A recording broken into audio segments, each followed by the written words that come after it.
This is my Deviate cycle Highlander 2. Look at it. The Islay sand colour is beautiful. It's freshie. I've only just got this back from Tom because he took it home from Cyprus for me, and then I've just not managed to get it off him since, but I've got it back now. It's looking fresh and I'm excited to get riding it soon. But I thought I'd give you like a quick bike check, show you what I'm running on my Highlander 2.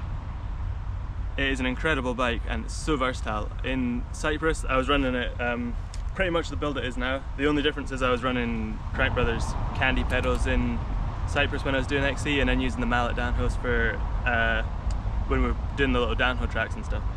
But I've now put some OneUp flat pedals on it because at the moment I'm still riding flats because it's still quite uncomfortable for me to like unclip with my dodgy leg. But I'm hoping that'll come back and I'll be back on the mallet downhills real soon. But anyway, I'll just give you a run through of this bike. I'll start at the cockpit, move back through it, just a little bit of detail. If you want more detail on any aspects of the bike, let me know in the comments. I'll maybe make an extra little video, just for you. Starting with the bars, I'm running the OneUp carbon bars. I've got them chopped down to 760mm. Not too wide, not too narrow, just right. I've got the OneUp grips on here. I've got the thin grips. I prefer a thin grip. I've got quite big palms but quite short fingers, so I find that a thin grip just works a bit better for me. I'm using the Magura MT8 brakes with the HC3 lever. The HC3 lever to me is just beautiful. It's the curvature of the lever and just the adjustability just makes it perfect. You can just set it up exactly how you want it. Delightful. So much power. I've actually got MT7 calipers and 2 or 3mm rotors, so they're super powerful brakes. They're perfect for everything from trail riding all the way to basically full downhill riding. Very versatile. I've got the OneUp stem. I'm using the 50mm stem. I've tried shorter stems, not really for me. They make the bike a bit twitchy. I prefer how the 50mm stem just stabilizes the ride. I can get a little bit looser on the bike without adding a bit of spice from shorter stem. The Highlander 2 has 145mm of rear travel. I'm using the Ohlins TTX Air rear shock. It's so light. This whole build setup is just over 14 kilos. I'll put the exact weights probably in the title, it'll be in the description. But I've got this bike set up pretty light. The space on the frame, look at this. You can run 2 Fiddlelock bottles. I've got the 800mm one and I've got the big fat 800. I think it's 800? No, 750. And they both fit on just perfectly. Look at that. That is a whole lot of hydration. Running over 1.5 litres of water on the bike if you run 2 bottles. Normally, if I'm just out riding, I'll just use 1 bottle. Quite often I run the 800 just because it's nice to have that much water. I just have that by itself. But if you're going for a big old day out and you're not sure there's going to be much water refilling, it's really handy to know that you can actually take over 1.5 litres of water with you just locked on the bike like that. This is the medium frame, so you can definitely run 2 bottles on the medium, the large, the extra large. I'm not sure about the small. I haven't tried running 2 bottles on the small, but I know for the medium, large and extra large you can definitely run 2 Fiddlelock bottles. Just have as much water as you want. I'm running the Ohlins RXF 36 M.2 Forks. I've got them set up at 160mm travel, which just makes the bike so versatile. That's enough travel for riding pretty much any trail. I've got the EDC tool here.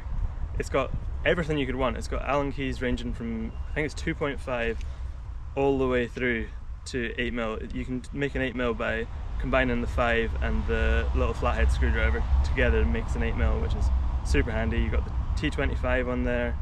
You've got a cassette tool, which is super handy. You can also use that to tighten up the EDC top cap. It's got tire lever, spoke keys, chain breaker. You can get spare link in there too. If you're running tubeless, you can put a little tubeless spike in the container. Got everything you could want for a tool, and it weighs nothing, and it just lives in there and you forget about it. It's brilliant. I'm running the OneUp dropper post. It's the 210mm drop is what I run. I find that's just perfect for me. I can run the dropper really low down, use the full travel. I quite like descending with the dropper with the seat really low because it feels like you just have so much space to maneuver, so having a 210 dropper is perfect for that. I don't have long enough legs to make use of a 240, so 210, that works just perfect for me. Tyres wise, I've got this set up for sort of more trail / XD at the moment, so I have the Maxxis Ardent tyre in XO. I've actually running Tubolito tubes in here as well.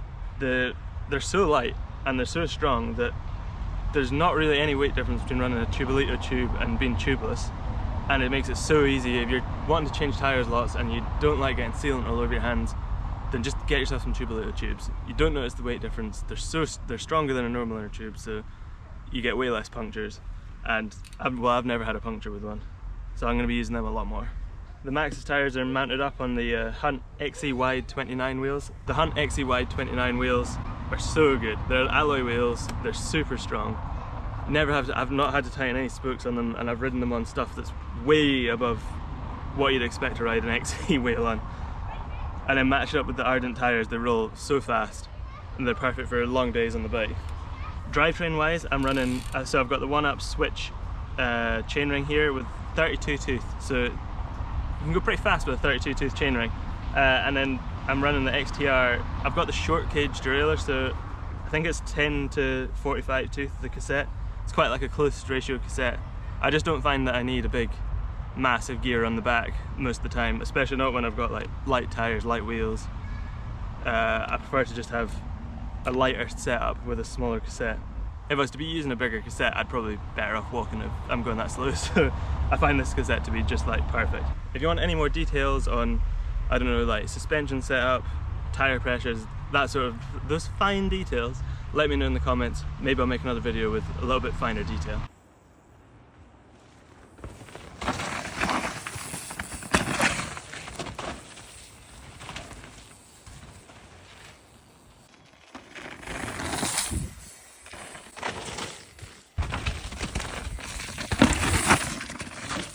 Oof.